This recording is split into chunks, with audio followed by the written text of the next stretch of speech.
मेरे सभी बच्चों, अधिकांश लोग इसलिए असफल हो जाते हैं क्योंकि उनमें समय पर साहस का संचार नहीं हो पाता और वे भयभीत हो उठते हैं।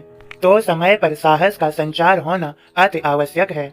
जैसे जो कार्य को आज करना है और वह कार्य अच्छा है, जरूरी है, तो उसे आज ही करें, कल पर न छोड़ें। तभी तो मैं समझाता हूँ, अधिकांश लोग इसलिए असफल हो जाते हैं क्योंकि उनमें समय पर साहस का संचार नहीं हो पाता और वे भयभीत हो उठते हैं कि ये कार्य कैसे होगा, कैसे करेंगे। मेरे बच्चों, डरो मत, मैं सदा तुम्हारे साथ हूँ।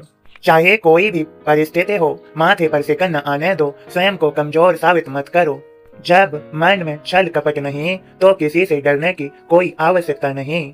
और याद रहे, चाहे कोई भी परिस्थिति हो, क्रोध न आने दो, इस स्थिति को समझो। क्रोध करने से पहले स्वयं विचार करो, स्वयं से प्रश्न करो और समझो ऐसा क्यों हुआ। क्रोध की अग्नि स्वयं को जलाती ही है, स्वयं के साथ साथ वह औरों को भी जलाती है, औरों को भी हानि पहुंचाती है। जिसने क्रोध पर विजय हासिल कर ली, जिसने क्रोध को जीत लिया, जिसने क्रोध करना छोड़ दिया, शांतमय होकर जिसने सभी स्थिति परिस्थितियों को समझना सीख लिया, वह धन्य हो गया। मेरे बच्चों, मैं तुम्हें बताता हूँ उन महान संतों के बारे में, जैसे गौतम बुद्ध जी हुए। वे क्या कहते थे? अपने मन की शांति कभी भंग मत होने दो, अपनी मन की शांति कभी मत खो। तुम्हारे भीतर वह ऊर्जा है जो तुम्हें स्वयं में अध्ययन करने पर, स्वयं में जानने पर ही मिलेगी। स्वयं के मन की शांति ही तुम्हें विजयी बनाएगी, हर मार्ग में, हर कार्य में तुम्हें सफल बनाएगी। मेरे बच्चों, स्वामी विवेकानंद जी हुए। वे सन 1893 में 11 सितंबर को शिकागो में विश्व धर्म सम्मेलन में थे। तब उनका प्रवचन होना था। तब किसी ने ब्लैक बोर्ड पर लिख दिया, हिंदू धर्म मुर्दा धर्म। लेकिन कोई साधारण व्यक्ति इसे देखकर क्रोधित हो सकता था, पर स्वामी जी भला ऐसा कैसे कर सकते थे? वह बोलने के लिए खड़े हुए थे और उन्होंने सबसे पहले अमेरिका वासी बहनों और भाइयों शब्दों के साथ श्रोताओं को संबोधित किया। स्वामी जी के शब्द ने जादू कर दिया। पूरी सभा ने करतल ध्वनि से उनका स्वागत किया। मेरे बच्चों, तुम्हें पता है इस हर्ष का कारण था स्त्रियों को पहला स्थान देना। स्वामी जी ने सारी वसुधा को अपना कुटुंब मानकर सबका स्वागत किया था। भारतीय संस्कृति में निहित शिष्टाचार का यह तरीका किसी को न सूझा था।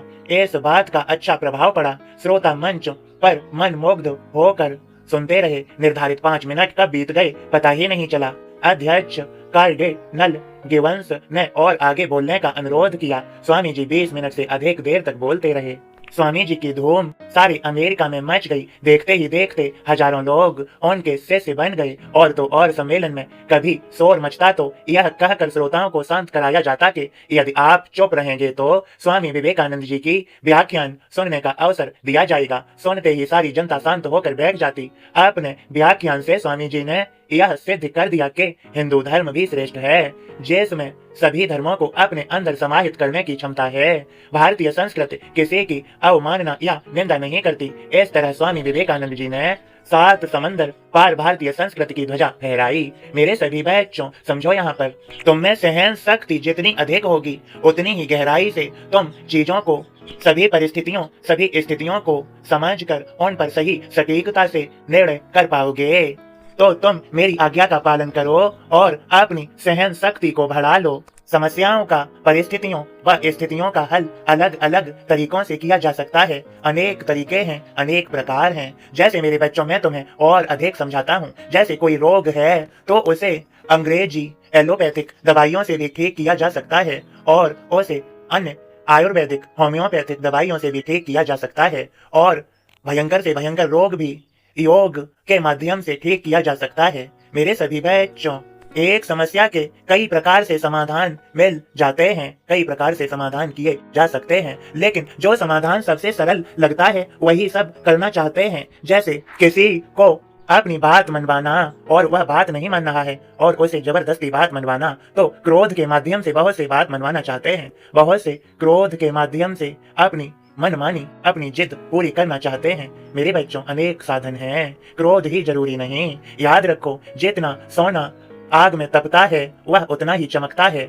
इसलिए मेरे बच्चों सोने की तरह बनो। हमेशा सोने की परख पर ही संदेह किया जाता है, इसलिए उसे आग में तपाया जाता है। याद रहे, यदि तुम्हें तकलीफ मिल रही है तो तुम खरा सोना हो। तुम अपनी सच्चाई पर डट के मेहनत करो, सहनशील बनो और तुम सफल हो जाओ। मेरा साथ और मेरी कृपा भरा आशीर्वाद सदा तुम्हारे सभी के साथ है। श्रद्धा सबूरी बनाए रख के तुम कुछ भी हासिल कर सकते हो, लेकिन तुम्हें उसके लिए सही समय पर सही निर्णय की आवश्यकता होगी। जैसे मैंने कहा था, समझाया था, अधिकांश लोग इसलिए असफल हो जाते हैं क्योंकि उनमें समय पर साहस का संचार नहीं हो पाता और वे भयभीत हो उठते हैं। मेरे बच्चों, जब मैं यहाँ हूँ फिर भी भय, फिर भी चिंता, मेरा ध्यान करो, मैं सदा तुम्हारे साथ हूँ। और हाँ, चीजों को छोड़ दिया करो। कई चीजों को तुम दिल से लगाए रखते हो। जैसे पेड़ होता है ना मेरे बच्चों, उस पर पत्ते टूट कर नीचे गिर जाते हैं तो उसे कोई दुख नहीं होता, वह अपने नए पत्तों का सृजन करता रहता है। लेकिन अगर किसी ने तुमसे कुछ कह दिया या तुम्हारे बारे में कुछ कह दिया तो तुम प्रतिक्रियाएं करने लगते हो।